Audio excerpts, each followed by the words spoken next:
Hello everyone, मेरा नाम है अभिनव और आज के इस वीडियो में मैं एक्सप्लेन करने वाला हूँ क्वेश्चन नंबर 3 फ्रॉम एक्सरसाइज 3.2। ये क्वेश्चन इंपॉर्टेंट क्यों है? क्योंकि इस क्वेश्चन में सारे क्वेश्चंस वर्ड प्रॉब्लम्स हैं और वर्ड प्रॉब्लम तो आई थिंक मैक्सिमम बच्चों को डिफिकल्ट लगता है, लेकिन मैं इस चीज़ की गारंटी देता हूँ कि अगर आप ये वीडियो देख लोगे तो जितने भी ये 6 के 6 क्वेश्चन है आप खुद से सॉल्व कर लोगे। चलिए स्टार्ट करते हैं क्वेश्चन नंबर 3 फ्रॉम एक्सरसाइज 3.2।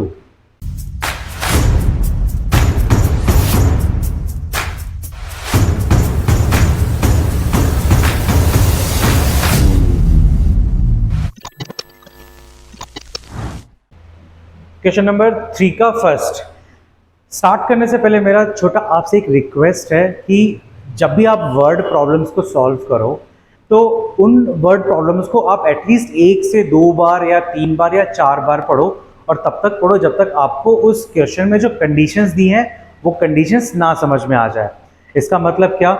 बहुत ऑब्वियस सी बात है, वर्ड प्रॉब्लम है तो हमें करना क्या होता है? वर्ड प्रॉब्लम से हमें इक्वेशंस बनाने हैं। कौन से? Algebraic equations. That means algebraic equations के अंदर क्या होता है? वेरिएबल और कांस्टेंट। तो इट इज़ वेरी ऑब्वियस कि जितने भी वर्ड प्रॉब्लम्स हैं उनमें आपको एक वेरिएबल होगा। आप एज्यूम करोगे let suppose so and so is x, right? कुछ कंडीशंस दी होंगी, उन कंडीशंस को आपको क्या करना क्या है? एल्जेब्रिक एक्सप्रेशन में कन्वर्ट करना है। तो जब तक आप कंडीशन समझ में नहीं आएगी तो आप उस कंडीशन को एल्जेब्रिक एक्सप्रेशन में कन्वर्ट कैसे करोगे? बहुत सिंपल सा फंडा है। तो मेरा रिक्वेस्ट है क्वेश्चन को 2 बार 3 बार 4 बार ट्राई करो, उसकी जो कंडीशन दी उस कंडीशन को एल्जेब्रिक एक्सप्रेशन में कन्वर्ट करना है। ठीक है, चलिए स्टार्ट करते हैं। First question, the difference between 2 number is 26। 2 number है, उन दोनों नंबर का जो डिफरेंस है वो कितना है? 26। ये हो गया पहला condition. And 1 number is 3 times the other. तो देखो यहाँ पे 2 अलग अलग कंडीशंस दी है और उन दोनों कंडीशंस को हमें करना क्या है? एल्जेब्रिक एक्सप्रेशन में कन्वर्ट करना है, राइट? हम लोग चैप्टर कौन सा पढ़ रहे हैं? Pair of linear equation in 2 variables. That means 2 equations हमारे पास मिलेगी। स्टार्ट करते हैं 1 by 1। Now difference between 2 number is 26। ये रहा पहला कंडीशन। तो अब 2 नंबर दिया है, 2 नंबर हमको पता नहीं है, तो हम एज्यूम करेंगे let the 2 numbers be x and y, है ना? 2 नंबर कौन कौन से हो गए? एक हो गया x, दूसरा हो गया y।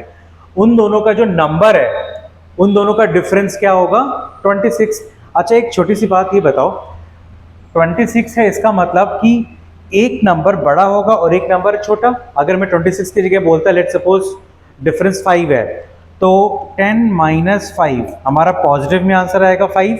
दैट मीन्स पहला वाला नंबर हमारा क्या होगा? Greater than the other numbers.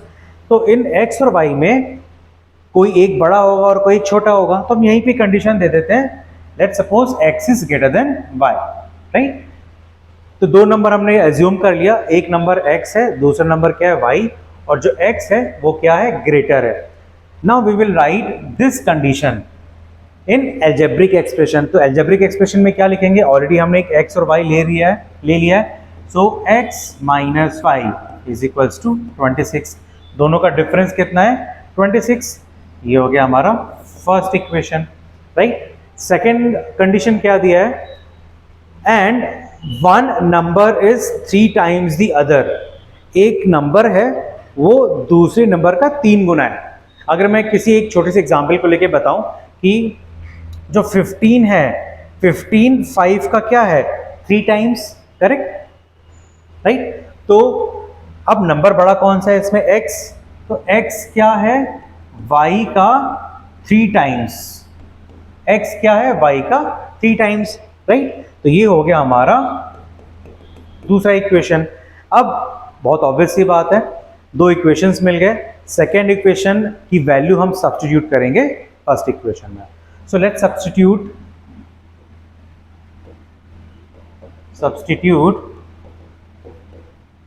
the value of x in equation 1। ठीक है, अब ये x की वैल्यू 3y हम इक्वेशन 1 में रखेंगे। सो पहले इक्वेशन 1 हम लिख लेंगे, x minus Y is equals to 26। x की वैल्यू क्या है 3y, so 3y minus Y is equals to 26। 3y minus Y is 2y is equals to 26, y is equals to 26 upon 2, 13। so y की value आ गई हमारी 13, correct. और अब यही y की वैल्यू इक्वेशन 2 में हम सब्स्टिट्यूट करेंगे, तो x की वैल्यू क्या आ गई, we know that x is equals to क्या है 3y, so x is equals to 3 times 13, y की वैल्यू है हमारी 13, so x is equals to 39।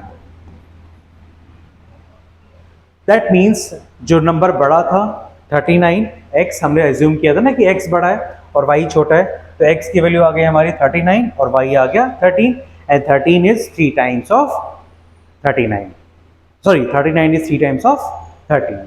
Clear है? चलिए स्टार्ट करते हैं second question.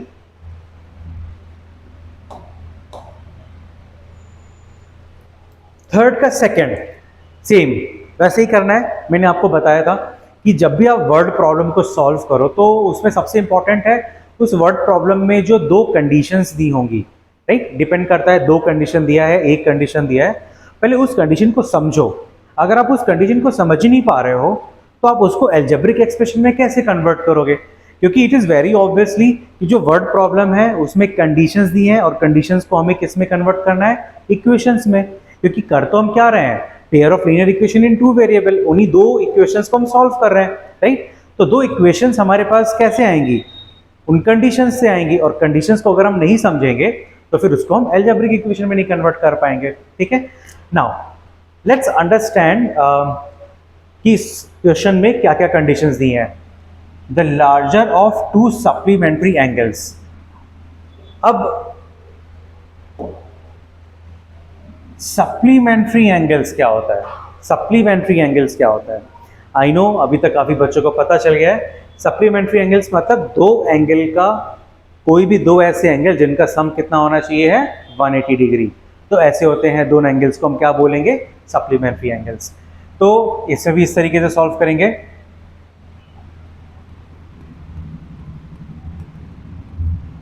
Late the larger angle be x. ऐसा मैंने क्यों लिया, लार्जर वर्ड को यूज किया, क्योंकि अगर आप इसमें ये देखो क्या लिखा हुआ है कि the larger of to supplementary, right, तो इट इज वेरी ऑब्वियस कि दोनों सेम तो हो नहीं सकते 90 और 90, तो एक एंगल बड़ा होगा और दूसरा एंगल छोटा होगा, तो बड़े एंगल को हमने क्या बोल दिया, एक्स ले लिया, and smaller angle be y, ठीक है। अब बहुत ऑब्वियस सी बात है, सप्लीमेंट्री एंगल है एक्स और वाई, तो according to question x plus y is equals to 180 degree, yes और नो एवरीवन। अच्छा, इसको आप एक्स डिग्री ले सकते हो, वाई डिग्री ले सकते हो, this is x degree and y degree, ठीक है, करेक्ट। सप्लीमेंट्री एंगल्स का सम क्या होता है 180 डिग्री, तो लार्जर एंगल एक्स है, स्मॉलर वाई है, बट दोनों का सम कितना है 180, तो ये हमें कंडीशन से पता चल गया। दूसरी कंडीशन क्या दी है कि the larger of to supplementary angles exceeds the smaller by 18 degree, exceeds the smaller by 18 degree, यानी कि एक बड़ा एंगल है और एक छोटा एंगल है, तो जो बड़ा एंगल है वो छोटे एंगल से कितना बड़ा है 18 डिग्री बड़ा है, करेक्ट। तो इस कंडीशन को एल्जेब्रिकली मैं कैसे कन्वर्ट करूंगा, अच्छा मैं सबसे पहले लिख लूंगा x is equals to y. अब it is very obviously x और y इक्वल हो सकता है क्या, नहीं हो सकता, x बड़ा है कि y बड़ा है, x बड़ा है according to the condition, right. Now x कितना बड़ा है y से 18 डिग्री, तो इस इक्वेशन को बैलेंस करने के लिए मैं 18 कहाँ ऐड करूंगा, जो छोटा है वहां पे ऐड करूंगा, यस और नो। फॉर एग्जाम्पल इसको यहां से समझ लो, 15 और यहाँ पे मैंने लिख लिया 10, तो 15 10 से कितना बड़ा है 5 बड़ा है, लेकिन इक्वेशन को बैलेंस करने के लिए 5 मैं कहाँ ऐड करूंगा, जो छोटा नंबर है वहां पे मैं 5 ऐड करूंगा। Now we can say that 15 equals to 15, right. So similarly x बड़ा था y से, मैं भी इसको रफ कर देता हूँ, वापस से एक्सप्लेन करता हूँ, x y के इक्वल लिख दिया। Now we know that according to condition x क्या है, बड़ा है y से, कितना बड़ा है 18 डिग्री, तो जब x बड़ा है y छोटा है, तो छोटे को बड़े के बराबर लाने के लिए जितने नंबर से वो छोटा है उतना नंबर मैं क्या कर दूंगा, ऐड कर दूंगा। तो अभी x इज इक्वल्स टू क्या हो गया, y प्लस 18 डिग्री, राइट। अब ये हो गया हमारा सेकेंड इक्वेशन, ठीक है। Now first equation, second equation, थोड़ा सा इसको मैं यहाँ पे लिख देता हूँ, x is equals to y plus 18 degree, ये हो गया x degree y degree, this is a second equation. Now we have x in terms of y, तो अभी क्या करेंगे, सब्स्टिट्यूट करेंगे, क्योंकि ये जो क्वेश्चन है आपको किस मेथड से सॉल्व करना है, सब्स्टिट्यूशन मेथड से सॉल्व करना है। Now substitute the value of x in equation 1। तो x की वैल्यू हम इक्वेशन 1 में सब्स्टिट्यूट करेंगे। तो इक्वेशन 1 को हम पहले लिख लेंगे, x plus y is equals to 180 degree. Now x की वैल्यू क्या है, y plus 18, y plus 18। So x की जगह पे हम क्या रखेंगे, y plus 18 plus y is equals to 180 degree, ठीक है। y plus y is 2y plus 18 degree is equals to 180 degree. 2y is equals to 180 minus 18 degree, 2y is equals to 180 minus 18 is 162 degree, y is equals to 162 degree divide by 2, ये हो गया 81, right. So finally y की value हमारी कितनी आ गई, 81, ठीक है। अब y की वैल्यू 81 आई, तो बस ये जो हमारी x की वैल्यू थी इक्वेशन 2, इसमें y की वैल्यू 81 रख देंगे, तो we will get x। Let's see, x is equals to, we know that y plus 18 degree, x is equals to, y हमारा कितना आया है 81, 81 plus 18, so x is equals to 99। x की वैल्यू आ गई हमारी 99 और y की वैल्यू आ गई 81, ठीक है। नाउ क्रॉस चेक करने के लिए आप देख सकते हो कि जो एंगल x है वो कितना है 99 और y कितना है 81, दोनों का डिफरेंस 99 और 81 का डिफरेंस कितना आएगा, 18 डिग्री आया, राइट, करेक्ट। और आप x और y की वैल्यू सब्स्टिट्यूट कर दो, x degree plus y degree, that means 99 और 81 को अगर आप ऐड करोगे तो क्या 180 आएगा। Let's see, 9 plus 1 is 0, then 9 plus 9 is 18। Clear है, आई होप समझ में आ गया होगा। चलिए स्टार्ट करते हैं नेक्स्ट क्वेश्चन। तो देखो फंडामेंटल बिल्कुल क्लियर है, आपको पता है कि pair of linear equation in two variable का क्वेश्चन है, ठीक है। दो इक्वेशंस बनेंगे। अब जब दो इक्वेशंस बनेंगे तो बहुत ऑब्वियस सी बात है, आपको दो कंडीशंस भी दिया होगा। उन दोनों कंडीशंस को बस करना क्या है, आपको अलजेब्रिक एक्सप्रेशन में कन्वर्ट करना है। अब अलजेब्रिक एक्सप्रेशन में कन्वर्ट करने के लिए बस आपको कंडीशन समझ में आना चाहिए है। और वी नो दैट कि दो वेरिएबल है, तो एक को x एज्यूम करेंगे, दूसरे को y एज्यूम करेंगे, एंड कंडीशन के हिसाब से उनको वैल्यूज को हम सब्स्टिट्यूट करेंगे, राइट। एक दो बार प्रैक्टिस करोगे, आप सॉल्व करोगे, थोड़ा शांत बैठ करके उस क्वेश्चन को एनालाइज करोगे, ट्रस्ट मी बहुत आसान होता है वर्ड प्रॉब्लम। हाँ, पहली बार में थोड़ा डिफिकल्ट लगेगा क्योंकि हमारी हैबिट है अलजेब्रिक एक्सप्रेशंस को सॉल्व करने की। वर्ड प्रॉब्लम्स के क्वेश्चंस हम प्रैक्टिस करते ही कहाँ हैं, है ना, लिमिटेड किसी एक आध एक्सरसाइज में मिल जाता है तो हम वर्ड प्रॉब्लम्स को सॉल्व करते हैं, ठीक है। तो इसी स्ट्रैटेजी को लेकर के सॉल्व करते हैं नेक्स्ट क्वेश्चन, थर्ड का third.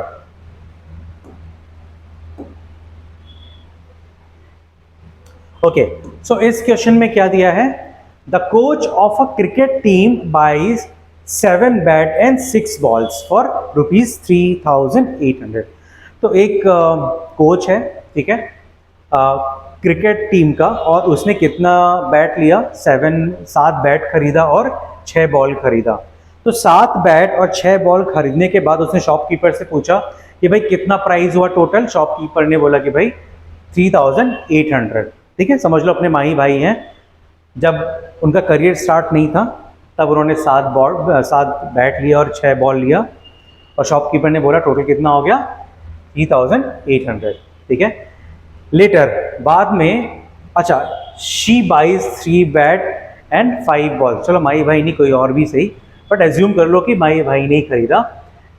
She buys 3 bat and 5 balls for ₹1750 rupees, right. बाद में लगा कि नहीं, थोड़े बैट और चाहिए हैं, बॉल्स और चाहिए हैं, तो बाद में 5 बॉल और 3 बैट खरीदा, तो टोटल कॉस्ट आया 1750 rupees. Find the cost of each bat and each ball, ठीक है। नाउ मुझे ना ही पता है बैट का प्राइस, ना ही पता है बॉल का प्राइस, तो क्वेश्चन स्टार्ट हमें यही से करना है।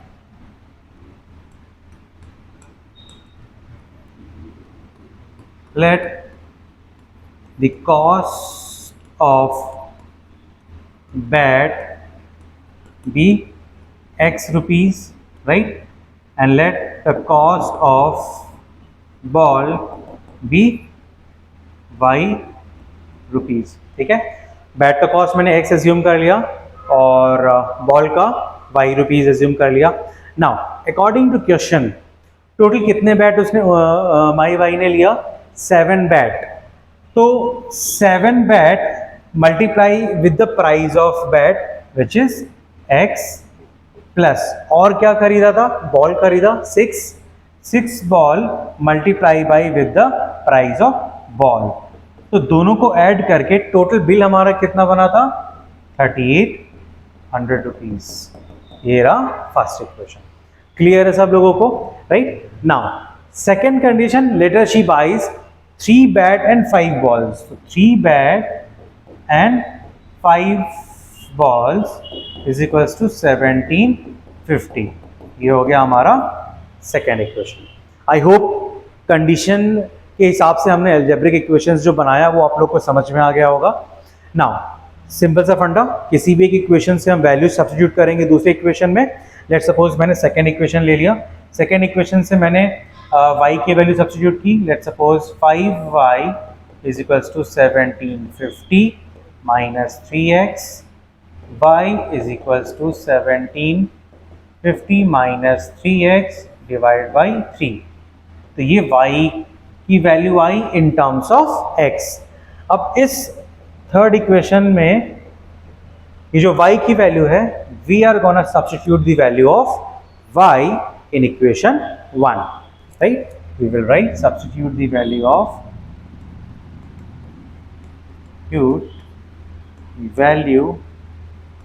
of y in equation 1।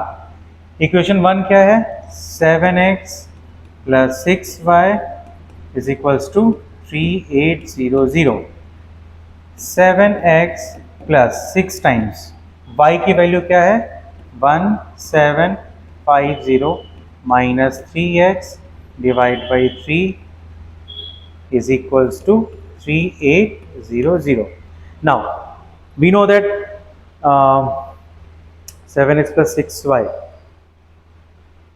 I think यहाँ पे एक छोटा सा मिस्टेक है, ये 3 नहीं होगा, ये होगा 5, ठीक है। तो ये भी हो जाएगा हमारा 5, ठीक है ना। अब ये क्या करना है? 6 का अंदर मल्टीप्लाई कर देंगे 7x प्लस, क्योंकि 6 और 5 एलिमिनेट नहीं होगा तो 6 का हम क्या करेंगे? अंदर मल्टीप्लाई, तो 6 इंटू 1750, ये आ जाएगा 10500 minus 18x whole divide by 5 is equals to 3800। Now this divide by 1, अब हम क्रॉस मल्टीप्लाई कर दें, 5 into 1 is 5, 5 into 7 is 35x plus 10500 minus 18x is equals to 3800। Cross multiply, 5 का मल्टीप्लाई हम करेंगे 3800 में और 1 का मल्टीप्लाई करेंगे न्यूमरेटर में। सो क्या आएगा? 335x plus 10500 minus 18x is equals to 3800 into 5 is 1900। Now इसको वापस से लिख लेते हैं ऊपर। So we will write this again, 35x plus 10500 minus 18x is equals to 19000. Now 35 minus 18x, 35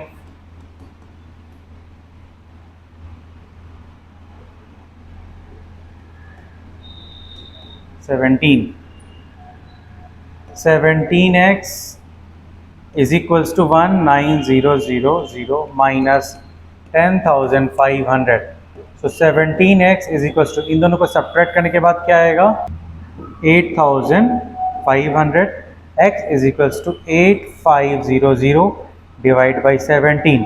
तो 70 से डिवाइड करने के बाद क्या आएगा 500. तो फाइनली हमारा x is equals to क्या आ गया 500. दैट मीन्स जो बैट का प्राइस है विच इज 500. अभी 500 में रखूंगा, किसी भी इक्वेशन में सब्स्टिट्यूट कर दूंगा. इक्वेशन हमारा क्या बना था, let's say 6x. So equation लिख लेते हैं एक बार. इक्वेशन क्या था,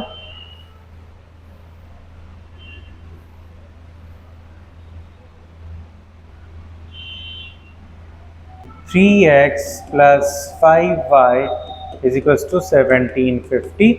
नाउ x की वैल्यू 500 आ गई है, तो 3 times 500 plus 5y is equals to 1750. 1500 plus 5y is equals to 1750. Further we will solve.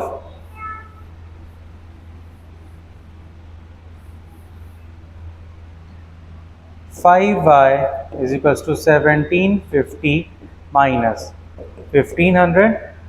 5y is equals to 1700 minus 1500 is 0, then 5, then 250. y is equals to 250 upon 5, that means 50. So y is equals to 50 rupees, right? That means ball का price हमारा 50 rupees, bat का price 500 rupees.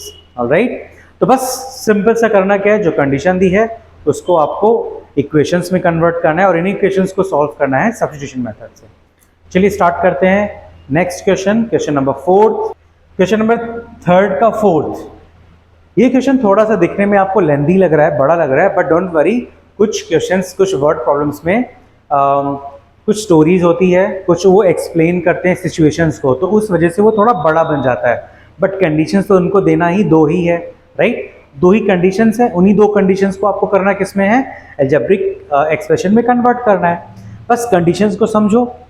The taxi charges in a city consist of a fixed charge, correct, together with the charge for the distance covered. together मतलब कि वो fixed charge भी है, plus उसके बाद आप कितने किलोमीटर जाते हो पर किलोमीटर पे भी चार्ज है. फॉर एग्जाम्पल मान लीजिए आपको पहला कंडीशन क्या दिया है, 10 किलोमीटर. मान लीजिए आपको अपने घर से स्कूल जाना है, ठीक है? तो अगर आपने एक टैक्सी हायर किया तो टैक्सी वाला क्या बोलेगा, भैया देखो आपको एक 15 रुपये देना ही है क्योंकि आपने हायर किया है. बाकी 15 रुपये के बाद आप यहाँ से मेरे को 10 किलोमीटर लेके जाओ या 20 किलोमीटर लेके जाओ, पर किलोमीटर पे आपको चार्ज देना पड़ेगा. क्लियर? तो यही वो सिनेरियो है कि जिसमें एक फिक्स्ड चार्ज है प्लस वेरिएबल चार्ज है. वेरिएबल डिपेंड करेगा आप कितने किलोमीटर जाते हो. तो according to first condition, for the distance of a 10 kilometre, 10 kilometre के लिए उसने कितना पे किया, 105. तो बेसिकली 105 रुपीज़ के अंदर आपका fixed charge as well as variable charge दोनों इंक्लूडेड है. करेक्ट? चलिए स्टार्ट करते हैं, सॉल्व करते हैं क्वेश्चन को. Now so let the fixed charge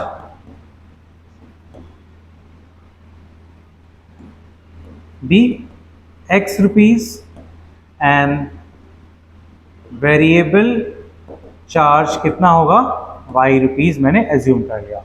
ठीक है? Now according to the first condition, distance वो कितना चला उसने, 10 किलोमीटर. तो देखो उसको फिक्स तो देना ही पड़ेगा एट एनी कॉस्ट, ठीक है? प्लस उसके बाद उसने कितना किलोमीटर चला, 10 किलोमीटर. तो जो 10 किलोमीटर चला विद द वेरिएबल के साथ मल्टीप्लाई करके टोटल उसने कितना पे कर दिया, 105। ये रहा आपका first equation. Clear? Second, and for the journey of 15 kilometre, तो देखो 15 किलोमीटर जाओ, 10 किलोमीटर जाओ, 100 किलोमीटर जाओ, जितना भी जाओ पहले आप फिक्स चार्ज दे दो x रुपीज, ठीक है। प्लस अब कितना आ गया सेकंड केस में 15 किलोमीटर, तो 15 इंटू वेरिएबल चार्जेस y, अब दोनों को ऐड करके टोटल पे कितना किया उसने 155। ये रहा सेकेंड इक्वेशन। अगर आप लोग मेरा वीडियो देख रहे हो इसको पॉज करो, पॉज करके फटाफट दोनों इक्वेशंस को सॉल्व करो सब्स्टिट्यूशन मेथड से, चाहे फर्स्ट इक्वेशन से x की वैल्यू निकाल के सेकंड में सब्स्टिट्यूट करो या सेकंड से फर्स्ट में सब्स्टिट्यूट करो। करेक्ट? चलिए स्टार्ट करते हैं। Now from equation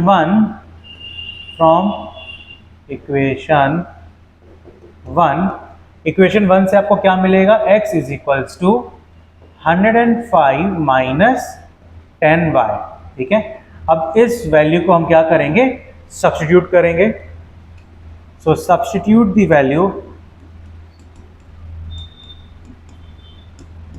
value of x in equation, अच्छा मैंने 1 से निकाला ना, अभी x की वैल्यू हम किस में रखेंगे, इक्वेशन 2 में। इक्वेशन 2 है x plus 15y is equals to 155, x की वैल्यू है 105 minus 10y plus 15y is equals to 155। Now 105 minus 10y plus 15 is plus 5y is equals to 155, 5y is equals to 155 minus 105 y, 5y is equals to 155 minus 105 is 50, y is equals to 50 upon 5 which is 10। तो ये तो पता चल गया कि जो variable है वो कितना है, 10 रुपए। इसका मतलब कि अगर आपने बोला टैक्सी वाले भैया रुको 2 मिनट मेरे को जाना है स्कूल, तो वो बोलेगा भाई मेरे को फिक्स दो, फिक्स चार्ज दो, प्लस 10 रुपए के हिसाब से आप जितने किलोमीटर जाओगे मैं पर किलोमीटर पे मल्टीप्लाई कर दूंगा। अगर आप 5 किलोमीटर गए तो 10 मल्टीप्लाई बाई 5 हो गया 50 रुपए, और प्लस जो फिक्स चार्ज है वो, अब फिक्स कितना है, x y की वैल्यू आई 10, यहाँ पे y की वैल्यू 10 में यहाँ पे सब्स्टिट्यूट कर दूंगा। So x is equals to 105 minus 10 into 10, so x is equals to 105 minus 10 into 10 is 100 which is 5 rupees। that means वो बोलेगा बेटा पहले 5 रुपए लाओ मेरे को, वो 5 रुपए ले लेगा आपसे, फिर बोलेगा आगे की बात करेगा कि अच्छा आपको कितने किलोमीटर जाना है, तो आपने उसको 5 रुपए दे दिया, आपने बोला कि मुझे 10 किलोमीटर जाना है, तो बोलेगा ठीक है 10 किलोमीटर मल्टीप्लाई बाई 10 वो हो गया 100 रुपीज़ प्लस 5 रुपये जो आपने पहले दे दिया, टोटल हो गया 105। क्रॉस चेक कर लिया हमने अभी तुरंत इमीडिएट, राइट। चलिए तो आप क्रॉस चेक कैसे कर सकते हो, x की वैल्यू और y की वैल्यू दोनों इक्वेशन में रखो और सब्स्टिट्यूट करके देखो, अगर LHS आपका RHS के बराबर आ जाता है तो बिल्कुल सही है। दोनों इक्वेशन में सब्स्टिट्यूट करके चेक करो, ठीक है। चलिए सॉल्व करते हैं इसका next question, question number 5। Fifth question क्या कह रहा है, अ fraction become 9/11 if 2 is added to both the numerator and the denominator। अच्छा फ्रैक्शन मतलब जिसको हम p/q के फॉर्म में लिख सकते हैं, तो वहीं से स्टार्ट करना है।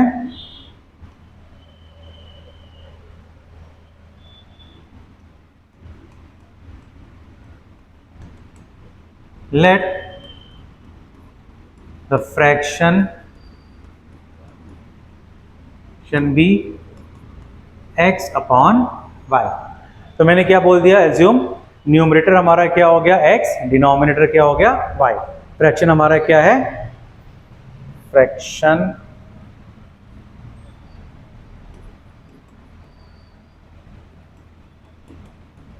करेक्ट। सो फ्रैक्शन हमारा है x upon y। Now according to first condition, a fraction become मतलब कोई भी एक फ्रैक्शन है वो बन जाएगा 9/11 में बन जाएगा। जैसे मैंने बोला फ्रैक्शन की बात नहीं करते हैं, मैं एक सिंपल सा कोई एक नंबर है 10, अब 10 में अगर मैं 5 ऐड करूंगा तो 10 क्या बन जाएगा, 15 बन जाएगा। तो इन्होंने उल्टा दिया है स्टार्टिंग से ही कि कोई एक फ्रैक्शन है जिसको हमने एज्यूम कर लिया है x/5, वो क्या बन जाएगा, 9/11 बन जाएगा। कंडीशन अब दी है if 2 is added to the both the numerator and the denominator. अच्छा, न्यूमरेटर हमारा ये हो गया and this is called denominator, ठीक है।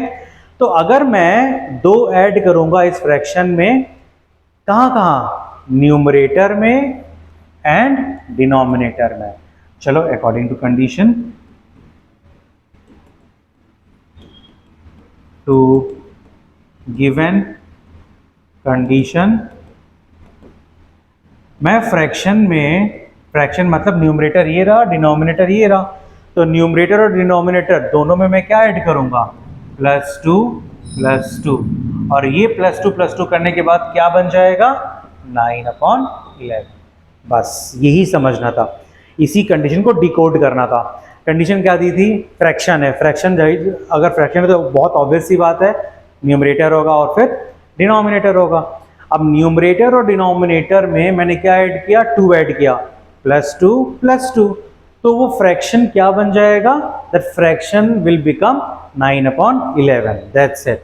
अब यहां से हम क्या करेंगे, चूंकि ये भी फ्रैक्शन क्रॉस मल्टीप्लाई कर देंगे हम लोग, करेक्ट। क्रॉस मल्टीप्लाई आता है आप लोगों को, क्रॉस मल्टीप्लाई जिन बच्चों को नहीं पता, तो हम क्या करते हैं, राइट हैंड साइड का डिनोमिनेटर न्यूमरेटर से मल्टीप्लाई हो जाएगा, ठीक है। So 11 will get multiply with x + 2 is equals to 9 multiply हो जाएगा y + 2 से, तो नया क्या बन जाएगा, 11x, 11 को अंदर मल्टीप्लाई किया, 11x + 11 × 2 is 22 is equals to 9y + 9 × 2 = 18।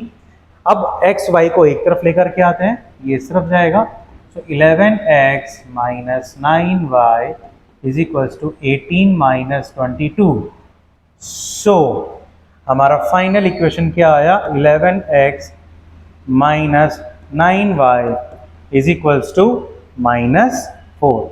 This is a first equation, ठीक है। नाउ सेकेंड कंडीशन क्या दिया है, 3 is added to both the numerator and denominator. अच्छा, पहली बार 2 ऐड किया था न्यूमरेटर और डिनोमिनेटर में, अब इस बार हम क्या करेंगे, सेम फ्रैक्शन में, right. So according to question, according to condition, 3 add करना है न्यूमरेटर और डिनोमिनेटर में, तो पहले फ्रैक्शन लिख लिया, +3 एंड +3, तो +3 ऐड करने पे वो क्या बन जाएगा, 5/6, करेक्ट। सिंपल सा, सेम लास्ट टाइम जैसे किया था, दोनों को हमें क्या करना है, क्रॉस मल्टीप्लाई, 6 का मल्टीप्लाई हो जाएगा x + 3 में, यहाँ आएगा 6 is equals to 5 multiply y with y + 3, 6x + 18 is equals to 5 का मल्टीप्लाई किया, 5y + 5 × 3 = 15। नाउ 6x 5y इस तरफ आएगा, -5y इज इक्वल्स टू 15 - 18, ठीक है। और 6 फाइनली इक्वेशन क्या आया, 6x - 5y is equals to 15 - 18 is -3। तो ये हो गया हमारा सेकेंड इक्वेशन, ठीक है। अब इन दोनों इक्वेशंस को क्या करना है, सॉल्व करना है, x की वैल्यू या y की वैल्यू फर्स्ट इक्वेशन से निकाल के सेकेंड इक्वेशन में सब्स्टिट्यूट करना है। चलिए स्टार्ट करते हैं, यहाँ पे सॉल्व करते हैं, दोनों इक्वेशंस को लिख लेते हैं 1 by 1। सो पहला है 11x - 9y is equals to -4, and second is 6x - 5y is equals to -3, ठीक है। ये है हमारा फर्स्ट, ये है सेकेंड, ठीक है।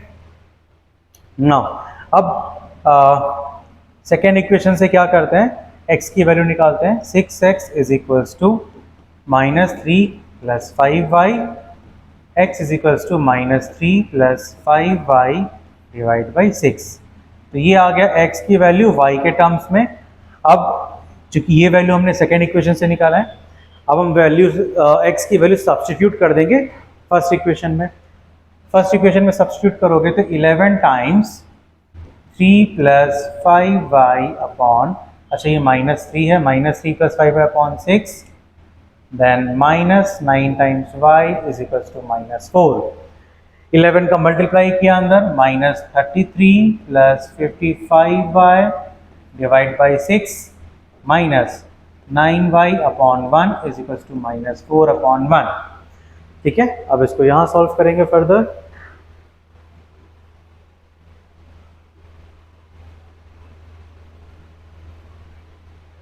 अब इस को क्रॉस मल्टीप्लाई से सॉल्व करेंगे। 6 1 जा 6, 1 मल्टीप्लाई होगा -33 plus 55y minus 6 into 9 is 54y is equals to -4 upon 1।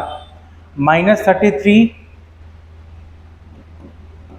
Plus 55y minus 54y, 55 minus 54 is 1, तो plus y upon 6 is equals to -4 upon 1।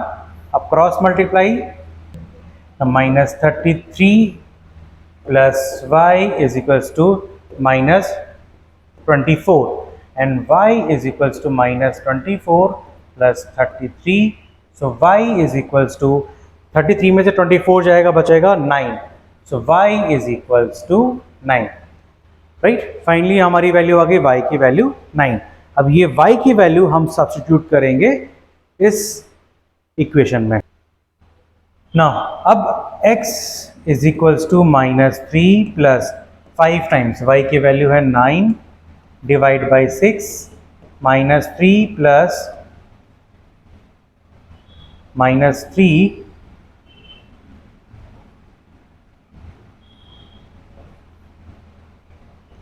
x is equals to -3, 5 9 जा 45 upon 6, 45 minus 3 is 42 upon 6, 7, x is equals to 7। y की value आई 9 और x की value आ गई 7, और हमने fraction क्या बोला था, एज्यूम क्या किया था, x upon y, that means x की वैल्यू है हमारी 7 upon 9, so the fraction is 7 upon 9। I hope आपको क्लियर हो गया होगा। स्टार्ट करते हैं नेक्स्ट क्वेश्चन। चलिए सॉल्व करते हैं थर्ड का 6th क्वेश्चन। इस क्वेश्चन में क्या लिखा है, ध्यान से पढ़ो। 5 years hence the age of Jacob will be 3 times that of his son. तो ये जो एज वाले क्वेश्चन है ना, इन क्वेश्चंस को करने की जो स्ट्रैटेजी होती है वो थोड़ी सी डिफरेंट होती है। डिफरेंट क्या होती है, ये बात हमेशा याद रखिए, जितने भी एज वाले क्वेश्चंस हैं इसमें आपको जो भी कैरेक्टर्स हैं, इट इज़ वेरी ऑब्वियसली कि आप लीनियर इक्वेशन इन 2 वेरिएबल्स पढ़ रहे हैं, 2 वेरिएबल्स होंगे x और y, तो 2 पर्सन्स विल बी इंक्लूडेड जो एज वाले क्वेश्चंस होते हैं, क्योंकि इसमें आप देखो कौन है, जैकब और उसका बेटा। तो एक को हम x कंसिडर करेंगे, एक को y, लेकिन ये ध्यान रखने वाली बात है, remember always whenever we will assume their age, we will assume their present age। present age मतलब, चलिए स्टार्ट करते हैं इस क्वेश्चन को।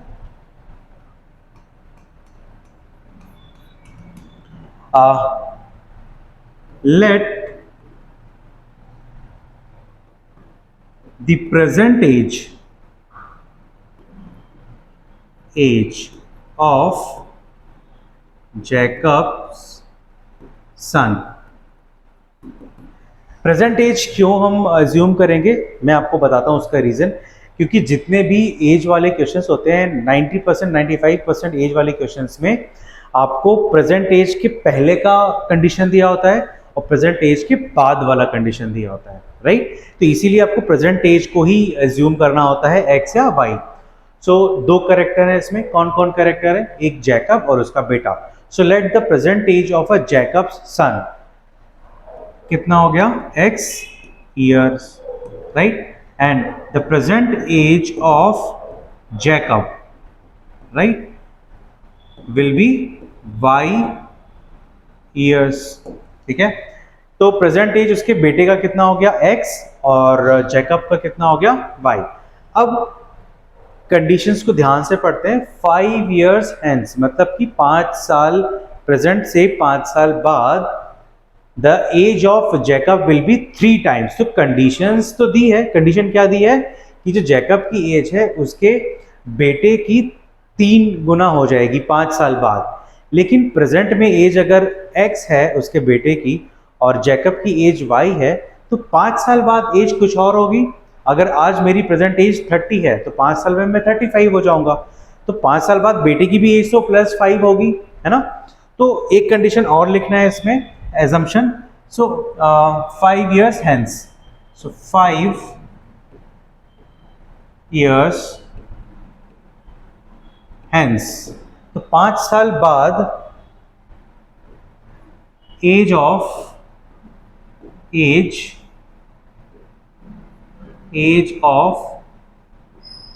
जैकब्स सन कितना हो जाएगा 5 साल बाद जैकब के बेटे की x + 5 years, right, and age of Jacob will be y + 5 years, है ना। सिंपल सा फंड है। मैंने प्रेजेंट एज, और हमेशा याद रखना जितने भी एज वाले क्वेश्चंस होते हैं ना, एज वाले क्वेश्चंस में प्रेजेंट एज जो भी कैरेक्टर है, दोनों कैरेक्टर्स का जो प्रेजेंट एज है उसको हमें एज्यूम करना होता है एक्स एंड वाई, क्योंकि जो कंडीशंस दी होती है ना, दो कंडीशन, एक कंडीशन फ्यूचर की दी होती है, एक कंडीशन पास्ट की दी होती है। तो प्रेजेंट में रहोगे आप, एक्स एज्यूम करोगे तो फ्यूचर के लिए हम क्या हो जाएगा हमारा कंडीशन x + 5 या 6, और पास्ट के लिए माइनस। तो जो कंडीशन सेकंड दी है 5 years ago, 5 साल पहले, तो चलिए सेकंड कंडीशन में मैं बाद में आऊंगा। पहले जो हमारा ये फर्स्ट कंडीशन दी है, the age of Jacob will be 3 times that of his son, इस कंडीशन को सॉल्व करते हैं। तो अकॉर्डिंग टू दिस कंडीशन क्या हो जाएगा, जैकब की जो एज है अपने बेटे की एज का 3 times होगा। तो remember always we will write, तो पहले हम उसके बेटे का age x + 5 is equals to y + 5, पहले हम ऐसे लिख लेंगे। क्यों लिखेंगे मैं बताता हूं आपको। अच्छा, ये उसके बेटे की एज है और ये उसके पिता की एज है, राइट। बेटा छोटा है कि उसका फादर, बहुत लॉजिक सा क्वेश्चन है। ऑब्वियसली उसका फादर बड़ा होगा, लेकिन कितना, 3 times। चूंकि हम दोनों को इक्वल कर रहे हैं, तो इक्वल करने के लिए जो छोटी क्वांटिटी है उसको मुझे बड़ी क्वांटिटी के बराबर करना पड़ेगा। दैट मीन्स ये 3 times है किसका, इसका, तो हमें 3 का मल्टीप्लाई कहाँ करना है, x + 5 है। आई होप क्लियर हो गया होगा। मैं वापस से बताता हूँ, पहले हम क्या लिख लेंगे, x + 5 is equals to y + 5, means उसके बेटे की जो एज है वो फादर की एज के बराबर है, लेकिन it is not possible, right. Condition क्या दी है, उसका फादर 3 times है, तो 3 का मल्टीप्लाई हम उसके बेटे में करेंगे। क्यों, क्योंकि बीच में साइन क्या है, इक्वल का, मुझे दोनों को क्या करना है, इक्वल करना है, क्योंकि हमें इस कंडीशन को कन्वर्ट करना है अलजेब्रिक एक्सप्रेशन में, और अलजेब्रिक एक्सप्रेशन में बहुत ऑब्वियसली है, ऑब्वियसली बात है, इक्वल का साइन होता है, और इक्वल हम लेफ्ट हैंड साइड और राइट हैंड साइड को इक्वल करना होता है, ठीक है। सो एक ही तरीका होता है अलजेब्रिक एक्सप्रेशन में कन्वर्ट करने का, किसी भी कंडीशन को अलजेब्रिक एक्सप्रेशन में कन्वर्ट करने का, ठीक है। नाउ 3 का मल्टीप्लाई हम यहाँ करेंगे क्योंकि उसका बेटा छोटा है। नाउ अब multiply this, 3 × x is 3x + 3 × 5 is 15 is equals to y + 5। y को हम इधर लेकर के आएंगे, नंबर्स को उधर, so 3x - y is equals to 5 - 15। So finally हमारे पास जो इक्वेशन आई 3x - 5 इज इक्वल्स टू -10, ये आ गया हमारा फर्स्ट इक्वेशन, ठीक है, फर्स्ट कंडीशन के हिसाब से। और जो फर्स्ट कंडीशन थी वो कब दी हुई थी, 5 साल बाद की, ठीक है। 5 साल बाद जो जैकब है अपने बेटे का 3 गुना हो जाएगा उसकी एज का। नाउ सेकेंड कंडीशन क्या दी है, 5 years ago, ठीक है, तो इस कंडीशन को हम रफ कर देते हैं।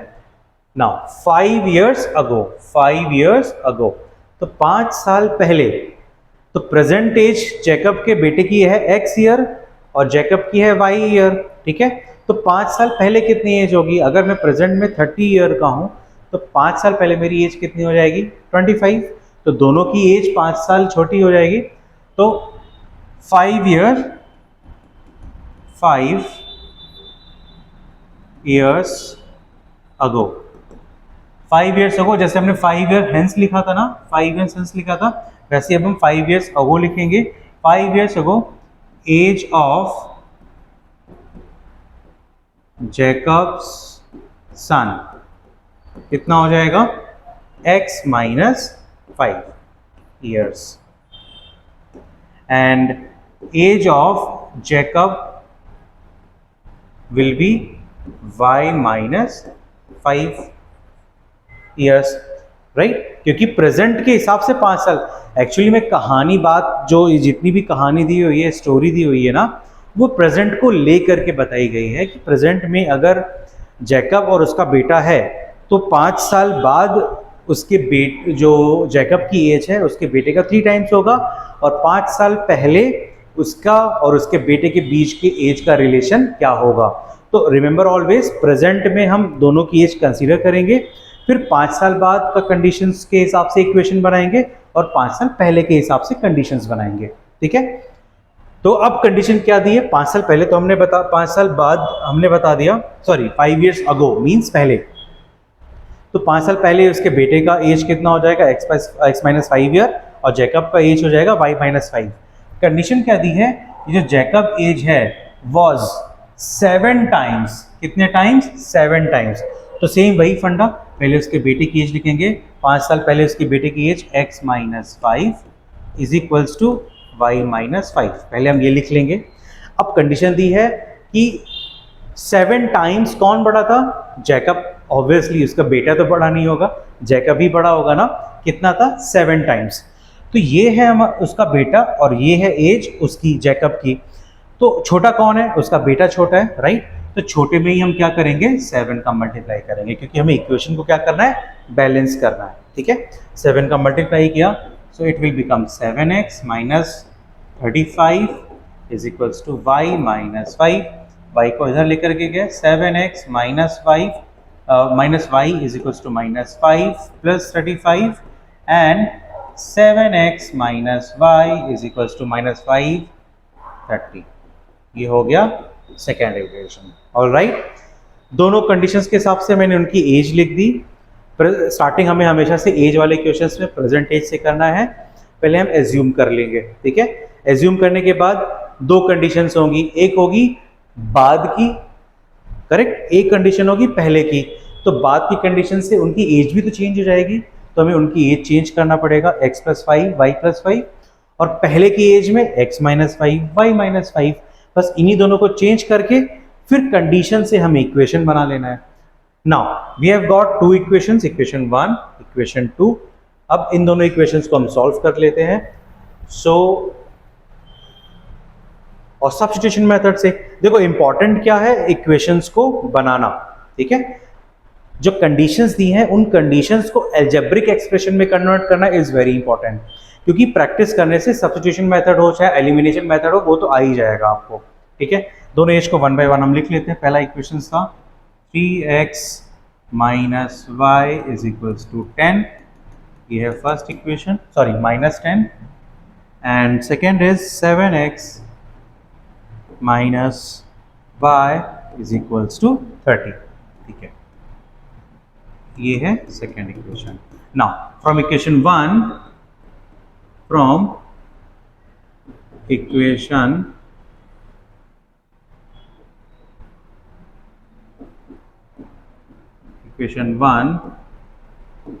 इक्वेशन 1 से हम सॉल्व करेंगे, y की वैल्यू निकालेंगे. सो 3x minus y is equals to -10, minus y is equals to -10, minus y is equals to -10. 3x इस तरफ आएगा, -3x. अब चूंकि -5 है, इसको y की वैल्यू निकाली है, तो माइनस का मल्टीप्लाई मैं दोनों साइड कर दूंगा, -1 का मल्टीप्लाई करूंगा, तो -1 multiply with minus will become y. -1 का मल्टीप्लाई मैंने क्यों किया? y को प्लस करने के लिए.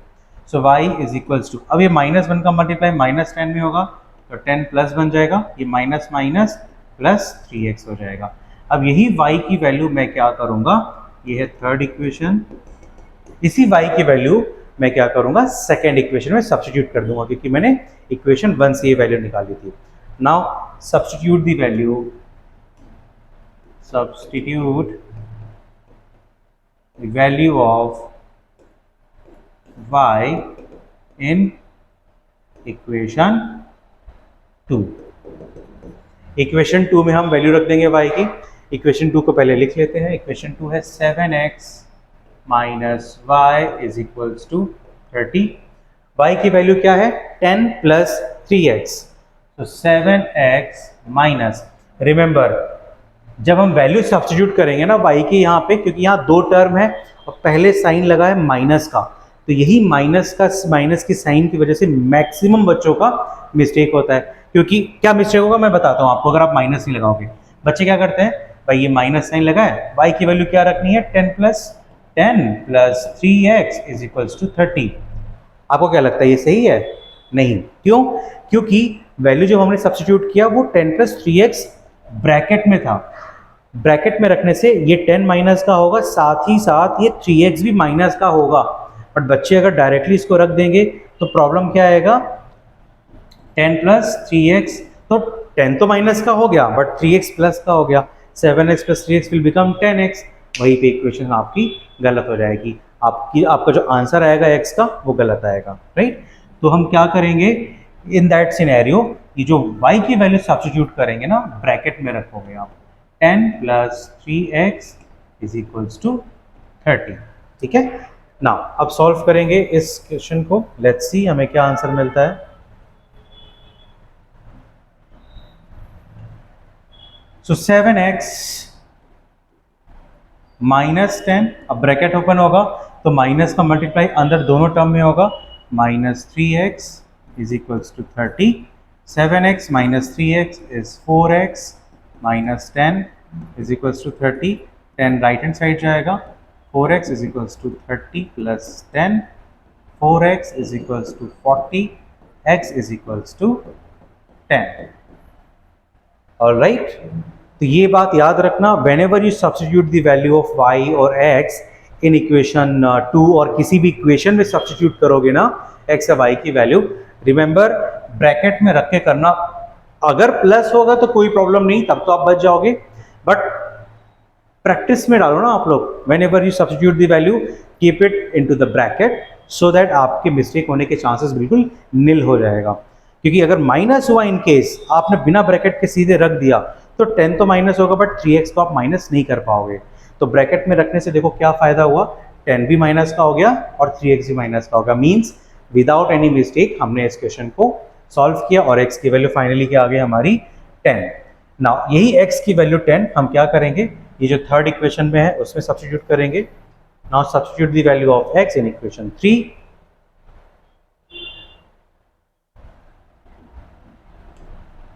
Substitute